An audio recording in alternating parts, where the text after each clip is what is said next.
What is going on YouTube? Joe here with Culination Media, bringing you another episode of Pokemon X and Y Battle Spot Live. This is episode number 13, and we are bringing some new Pokemon here today. Not all new Pokemon, but some new Pokemon nonetheless. Before I get into that, though, do not forget to leave a like on this video if you would like to see those double daily Wi-Fi battles continuing. Remember, we're just aiming for 50 likes, so nothing crazy. But so far, so good. So thank you guys again for all of these supports and everybody liking the videos. It really is helping a lot. I'm really noticing a difference. So I just wanted to thank you guys really quick, even though I do it every episode. But that's enough of that. That is enough of that. Let's get into the team here. We've got Dugtrio and Goodra, who I brought last time. Haven't changed it at all. Pretty much just same old stuff. Focus Sash, Dugtrio, and the Assault Vest, Goodra. Sometimes I run choice specs on it, but we're going with the Assault Vest this time. We also have Mega Aerodactyl and Choice Scarf Rotom Mo, which I've used in previous episodes. We're bringing them back to give them another chance. And then also two new Pokemon that you have not seen up until this point. We've got Hitmonlee and Klinklang. Not really too confident on the Klinklang because I've done a couple of practice runs and it hasn't performed very well. It does have some common weaknesses to fire moves, ground moves, fighting moves. Especially with Mach Punch running around and Garchomps and the Dragons just in general everywhere running Earthquake. Klinklang definitely has some trouble, but it does okay at stopping fairies, kind of, sort of, especially Azumarill, because Azumarill can't really do much other than go for the water moves on it unless it carries Superpower, which most of them honestly don't. I've seen a lot of them carrying Ice Punch instead. So anyway, let's just see how things go. We've got, wow, quite an incredible team coming up here. We've got Klefki, Dragonite Latios, Suicune, Jellicent, and Scizor. So, this is going to be interesting. I definitely do feel like my team is a bit outmatched here, but that is not going to stop me from giving it my all. We're definitely going to try to win this. I'm just really hoping that this Klefki is not that idiotic foul play swagger T-Wave set. I'm sorry if I'm offending you right now because I know a lot of people use it, but I think it's kind of a bullshit set, to be honest. To be honest, it's just completely luck-based, and not that there's anything wrong with that. We are playing Pokemon, so a lot of things are luck-based, but for some reason, that's just one set that gets really under my skin, and I don't know. Apparently, I like to bitch about it, but I'm going to stop now, because nobody wants to listen to that. So hopefully we can get the win here. I'm noticing right off the bat he's got two Pokemon weak to fire. He's got a couple of electric weaknesses and a couple of ice weaknesses as well, because he's got two steel Pokemon, two dragon Pokemon, two water Pokemon. So maybe we can exploit that, with the exception of fire. Scizor could be a problem. I do not have fire anything on this team, and that's kind of bad, to be honest, because Scizor's only weakness is fire. Scizor is extremely common on Battle Spot. You would think that I'd want to bring a fire Pokemon just for that, and also Ferrothorns, because Ferrothorns are not as common as Scizor, but pretty common. I do have fighting type moves, though, that will get rid of Ferrothorns if I do come across them, but that's not this battle. So Latios comes out in the Master Ball. I've got Rotom out here, and this is probably going to be a choice set of some kind. I'm going to guess Choice Scarf. If that's the case, or not Choice Scarf, Choice Specs is usually what they run. So if that's the case, I should be faster because I am running a Choice Scarf. So we can just go for the Volt Switch to get some damage and switch in. I don't know. Let's see what happens here. He's actually going to go first. So he is Choice Scarfed. So we're both Choice Scarfed. It's a good thing I didn't go for the trick there. He's going to go for the Draco Meteor. I don't think I can live that. Oh, I do live that.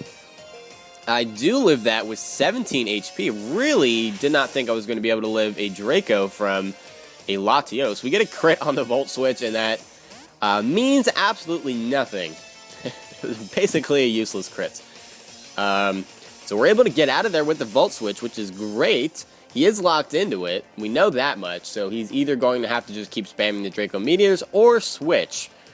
We'll see what he wants to do in a minute here. But I'm going to bring out Aerodactyl. I know at -2 I can take another Draco if he wants to go for that. So I did switch out Aerial Ace for Hone Claws because it just works better with the moves that Aerodactyl has.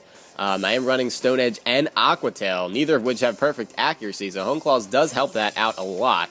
So out comes the Klefki, and I am going to Mega Evolve, which is great. Get my speed up, not that it really matters. Klefki does have Prankster, so he is going to out-prioritize me with any of his status moves. So we're going to go for the Hone Claws here on the Switch and get that accuracy up. So I'm guessing, I don't know, this is not going to be a screen set. I guarantee this is going to be Swagger set. So T-Wave is probably coming, T-Wave or Swagger, or maybe even Substitute. I don't know. I don't really know. I really don't know at all. We're going to go for the Aqua Tail, though. He's going to go for the Swagger. And yeah, there goes my attack up to +3 now with the Hone Claws. Let's see if we can break through the confusion. That would be awesome if we can. And we do break through the confusion. Wow. Aqua Tail at +3 almost kills this Klefki. Wow. I'm very, very surprised about that. And he's not running leftovers, so no substitutes for you, which is great. T-Wave is probably coming next. Yeah, there it is. So now we have to deal with the Parafusion. And that could be a problem. I probably will not break through here. Oh, we actually snap out of the confusion, go for the Stone Edge to finish off this Klefki. So down goes the Klefki. And that feels really, really good. I love destroying Klefkis when people use that strategy. Love it. So we are still paralyzed, but we're not confused anymore. We do have that +3 attack boost. So he needs to kill me in one hit, pretty much. That is pretty much what it comes down to. Or just hope that I get Power Hacks, which is also very, very possible. Because I feel like, I don't know, I feel like the Hacks gods are angry with me for letting me break through confusion that easily. So, that doesn't usually happen. In fact, it almost never happens. So I feel like it's going to bite me in the butt. Probably in this battle, to be honest. So out comes the Latios. And we know that this thing is Choice Scarf, so, I mean, it's going to be faster. It would have been faster even if I was not paralyzed, I believe. So, we might as well just go for... Well, I could go for a Roost here, predicting the Draco Meteor. I avoid the attack and go for the... Wow. Wow. Did that really just happen? He missed the Draco. I wanted him to get the -2... so that I could... Oh my god, that is actually not good. I wanted you to hit that. Now he's going to withdraw, which is fine because I'm going for the Stone Edge this time. I'm not messing around. Out comes the Dragonite. Awesome. And I'm paralyzed and I can't move. Of course. Klefki from the grave is still haxing me. I knew that was going to come back to bite me in the butt. Oh my god. Gonna get hit with the Outrage. There's no way I'm living that. Down goes Aerodactyl.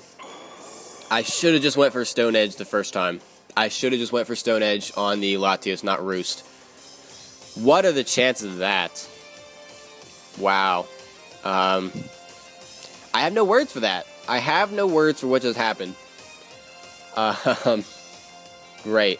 And Dragonite is locked into the Outrage. So we're going to have to go into Rotom here. I do still have 2 Pokemon left.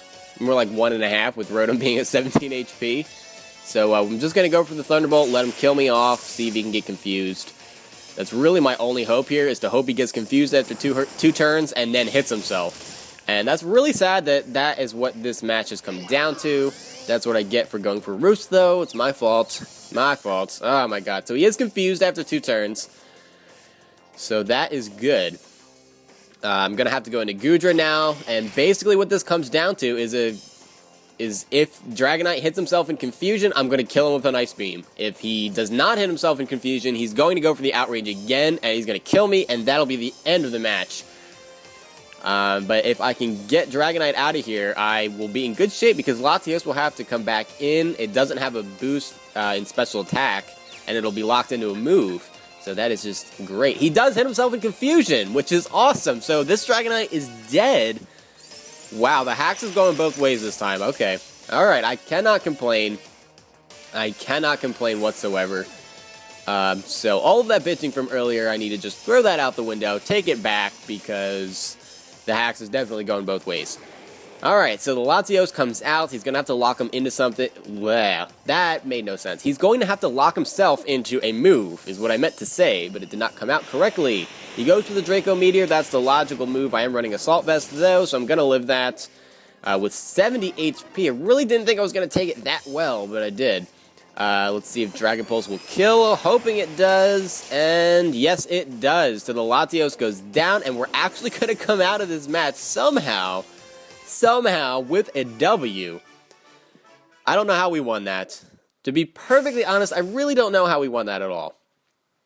I want to say that it was hacks, but the hacks went both ways, and I could have won the match earlier on if the hacks went my way, but it ended up going both ways. I don't know. It was a good match, though. I'm very happy about it. Like I said, I cannot complain whatsoever. So, that brings our record up to 16-9. So, we are back up to that, whatchamacallit. Yeah, that. I don't know what I'm even saying. It's a 7-game differential, though, so I'm happy with that. Alright, so our next opponent is from Japan, Aichi. I have no idea if that's how you say that, but his rating is pretty much right around where ours is.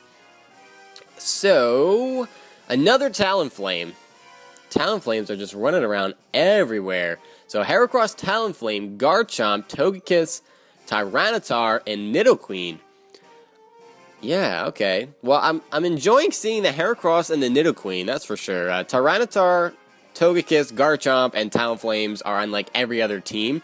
So really not surprised to see them so much. And really the only thing missing here is Greninja for Nidoqueen. Just swap those two basically. And you have the standard Battle Spot team. I've actually been seeing a lot of Thundurus lately, too. So that's kind of interesting. I noticed that the higher up you go on the ladder, the more Thundurus there are. I don't know if there's any real correlation there, but that's just what I've been observing lately. So, let's see here. That Heracross could be Mega. We could also have a Mega Tyranitar. Neither one of them really are common on Battle Spot. In fact, the Moxie Scarf Heracross, that is way more common than the Mega Heracross, at least from what I've seen. I could just be playing against people who like the Moxie Heracross, but I've seen a lot of them and not a lot of the Mega Heracross. So, I don't know if that really tells us anything. You do have that Togekiss there, and that could be a huge problem, of course, with the Power Flinch shenanigans that Togekiss like to do. Cannot stand Togekiss, but you guys know that.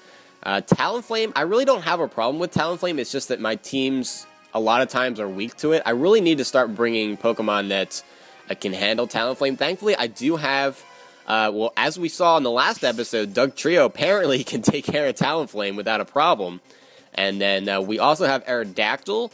So, and Aerodactyl is great because he resists both of Talonflame's stabs. So that is unusual. And I actually resist the U-turn too because I'm flying type. So Aerodactyl just absolutely handles Talonflame without an issue. I'm going to lead off with Klinklang here, and out comes the Nidoqueen. So that could be a problem. Guessing it's going to have Earth Power. Most of them do. Most of them carry the Earth Power. So, I mean, I could go for the Shift Gear, expecting to survive one, but Sheer Force, Earth Power. Probably not going to live that. Probably not going to live that at all. It's probably Life Orb. I guess I could switch out to Aerodactyl. Yeah, that's what I'm going to do. I'm going to switch out to Aerodactyl because I will be able to be immune to that. I mean, usually Nidoqueen likes to carry Thunderbolt or Ice Beam or both, depending on what the set is. But I'm pretty sure I can live one of those from a Nidoqueen and take it out with Aqua Tail or something like that. So we'll see how this goes. Really hoping that the Earth Power is coming. If it goes for a different move, I'm pretty much screwed here, to be honest. So fingers crossed with that Earth Power. Out comes the Aerodactyl. Get that pressure up, which is nice. And he does go for the Earth Power, so that's great. We're immune to that. And now we can... I guess, I don't know. I don't think that not Earth Power, I don't think that Aqua Tail is going to kill off this Nidoqueen in one hit. I really do not think that. I can go for the Home Claws here, and that might be the better play at this point. I'm really not sure. Because I feel like Nidoqueen is just way too bulky and will be able to take an Aqua Tail pretty easily. And then there's also the question of whether or not Aqua Tail is actually going to hit, and do I want to risk that? Do I want to risk that at all? Probably not. So, we're going to Mega Evolve, and that is great. I'm expecting an Ice Beam, or maybe a Thunderbolt, I guess. So we're going to go for that Hone Claws. Get up our accuracy, get up our attack power, so we can just fire off those Stone Edges and Aqua Tails and not worry about anything. There's the Thunderbolt. We should be able to live that. Oh, wow. Was that a crit? It's not a crit. That did so much damage. That has to be Life Orb. Has to be Life Orb. I mean, I know Aerodactyl doesn't have the best defenses, but holy crap, that did a lot. And I have some, I mean, thank goodness I have some HP investment here, because if I didn't, I would be dead. Jeez. Okay, so we can go for the Aqua Tail here. We'll see what he does if he wants to stay in. I'm guessing he's going to predict the Earthquake, though. There's always that. But I can't risk going for Stone Edge. I cannot risk that, because if this thing survives, I'm screwed. So he's going to switch out. He's going to switch out to Garchomp. So let's see how much Aqua Tail does. Probably a decent amount. Not bad at all. And, oh, he has the Rough Skin. I forgot about that. That is not good. Aerodactyl is dead. I don't really have any way to take out this Nidoqueen. That is not good. I mean, we do have Garchomp down well below half now, which is great. I mean, if this is a Scarf Chomp, that could be a lot of trouble as well. So, I mean, I've got Klinklang, but there's no reason for me to go into that. So we're going to go into Hitmonlee, because that is really the only thing I can do. He definitely would outspeed me and go for the Earthquake and destroy my life if I brought out Klinklang. So we're not going to do that. I can go for a Fake Out here, and I am going to get hurt by the Rough Skin, but I'm not worried about it. Not worried about it at all. I don't think it's carrying the Rocky Helmet. Do not believe so. No, it's carrying something else. So we should be able to kill it off with an Earthquake from this point. I don't want to go for the close combat because I really don't want to lower my defenses if I don't have to. Hitmonlee's pretty frail, especially on the defensive side. We do get the crit. I don't think that mattered. Really don't. I mean, if it was just a completely physical or physically defensive Garchomp, maybe, but usually the completely physically defensive ones carry Leftovers or Rocky Helmet. So out comes the Nidoqueen. And I do have the Earthquake for this thing, and I can take special hits pretty well. I'm guessing like a Sludge Wave or Earth Power is going to be what she's going to go for here. Earth Power is what is coming our way. We can take that. We can take that. Does a lot of damage. That's definitely Life Orb, without a doubt. But Hitmonlee does have pretty good special defense. It's like base 110? That might be overestimating a little bit, but I feel like it's around there. So we get rid of the Nidoqueen with an Earthquake, so hopefully not a Azumarill coming out next. And no, it's going to be Heracross. If it was a Azumarill, I would have lost, for sure. Did they even have an Azumarill, or am I just making that up? I might just be making that up. Sometimes my sessions blend together.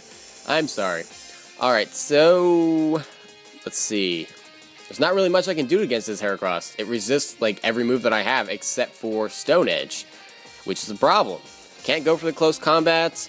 It's going to be Mega Heracross. That's good. If it was the Scarf Heracross, I would have been screwed because he could have just went for 2 close combats and it would have been game. We're going to go for the Stone Edge and hope for a crit, basically. We do get a crit, which is great. That still doesn't do that much damage at all. Mega Heracross is so bulky. My goodness. So he goes for the Earthquake to take me out. Didn't really matter, I guess, what move he wanted to go for. He probably has either Close Combat or Arm Thrust as his physical, or not physical, as his fighting type Stab. And all I have left is Klinklang. So, Klinklang, I'm sorry, but you're going to die. We have no way of taking this thing out. I'm going to go for a Gear Grind here and hope for a crit on one or both of them. Basically, is what I'm going to do. There's no way I'm going to survive a fighting type move, regardless of what he has. Because Mega Heracross has like base 180 or base 185, something ridiculous in attack. And the Gear Grind misses, so all is well, I guess. It didn't really matter.